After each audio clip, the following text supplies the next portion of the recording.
Hey everyone, it's Tracy Martirani here from Holistic Wellness with Tracy. Welcome back to my channel. Today I wanted to talk to you about a couple of herbs that I think you should be harvesting from your yard. I love a beautiful herb garden, but did you know there are a couple of weeds that probably grow in your yard that you could harvest today and be using maybe this fall or in the spring to make a couple herbal remedies? In addition to dandelions, you probably have these two herbs growing in your yard right now. And the first one is called self heal. It's also known as woundwort, and it's also known as heal all. So you might guess that it's pretty good for using in first aid type products that you would use for wound care. Now, I harvest this out of my yard where we mow. So because we're constantly mowing it down, it's pretty short. So I'm able to harvest the flower and the stem with maybe a couple leaves. But if you can find it in an area where you don't mow or you don't mow as often, it'll be taller with bigger leaves that you can actually add to your salad. Like I said, it's good for wound healing. So people often use it in sort of wound washes or salves. But you can also make a tea with it because it has sort of pain relieving qualities. It makes a great gargle for sore throats. The next plant I want to talk about is plantain, and you will likely find two different varieties growing in your yard. The first one is the narrow leaf variety, and this one is easiest to identify like a few days after you mow the lawn when the grass still feels pretty short, but all of a sudden you get like these little, a skinny little stem with like this little tiny flower slash seed pod on top. You'll recognize it. You'll see it in your yard all the time.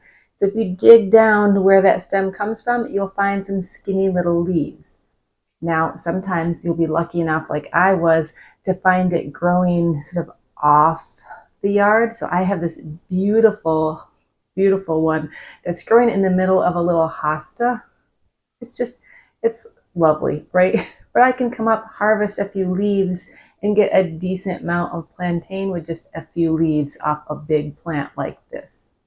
And then there's also a broadleaf version. And when you see this, you'll recognize it too. It grows in the middle of your yard, but it also grows oftentimes where the yard has been disturbed. So if you have like a path or a trail or a driveway where like the grass is a little thinner, often this broadleaf plantain will just pop up. You can pretty much use these interchangeably.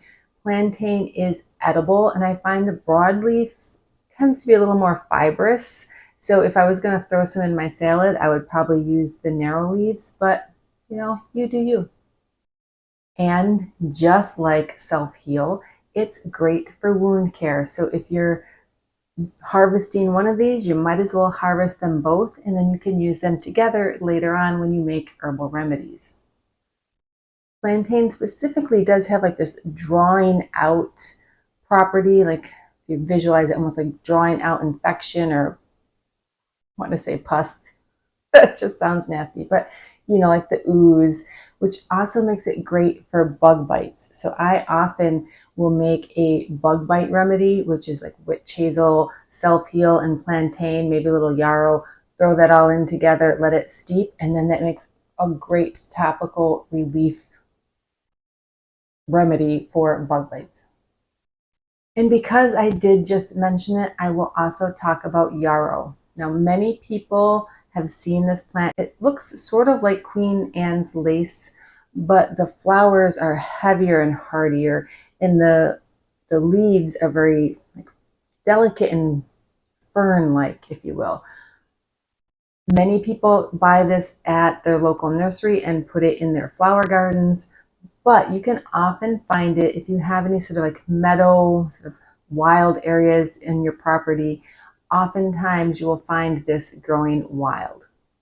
Now, because the yard that I am harvesting from is really just a section of mowed meadow, I have a lot of little baby yarrow plants that grow right along the self-heal. You can see the little ferns growing right there next to the self-heal flowers. I can just pop those off. I tend to use the leaves more than the flowers, so I can just grab them while I'm here. Now let's talk about harvesting them and drying them. Because I'm harvesting out of the yard, the best time to do it would be right before you mow the lawn. So let it grow up a little bit before you cut it down. So go out and harvest before you cut the lawn. It's also best not to harvest first thing in the morning. You want to give the dew a chance to dry off before you harvest. But yet you also don't want to harvest like in the heat of mid-afternoon when the sun is hot. If the flowers or the plants look wilty at all, then you're best to either wait until a little bit later when it cools down or just wait for tomorrow. I usually prefer to do it sort of mid to late morning. So after the dew, before they get wilty, that always seems the best time because you want plants you harvest to be healthy and robust when you harvest them. Now for the self-heal, I simply just pick off like the flower and a little bit of the stem where there's a couple leaves. I take that, I harvest as many as I feel I need. You really probably only need a couple handfuls depending on how many herbal remedies you really think you're going to make. A couple handfuls will be plenty for a good 2 or 3 different types of herbal remedies. The plantain, I simply pull off a few leaves. Again, if the plant is big, you can take just a couple leaves and that will give you quite a bit. If the plants are smaller, you might have to take more. Obviously, if all of your narrow leaf plants are small, taking a couple broad leaves from the broadleaf plant will give you a little bit more volume. I like a combination of both, so pick what you have. And then for yarrow, again, I just take the leaves. You can also use the flowers. So I might take a couple flowers if I do find a couple bigger plants. But if all you can find is the little leaves, that works too. When you're harvesting from your yard, sometimes, you're not in control of what is wandering through and just relieving themselves here or there if you have deer or cats or fox or raccoon or squirrels or any of the things that run around in your yard. So it's always a good idea to rinse the herbs first.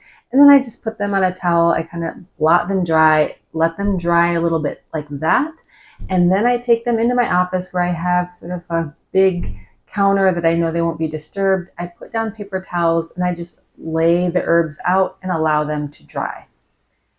Typically within just a couple of days, they will dry just sitting out, letting them air dry. It doesn't usually take long, but if you're in a hurry, you can also use a dehydrator. Once they're dry, I sort of crush them up a little bit, depending on what it is. Might crush it, might leave like the flowers from the yarrow kind of whole. Sometimes I just leave the self-heal flowers pretty much whole. Put each one in a glass jar, store it in a clean, dark place, and then it's ready for you whenever you are ready to make a couple herbal remedies. I will be using them to make herbal remedies in the future, so make sure you're subscribed so you don't miss it. Thank you so much for joining me. Have a great day.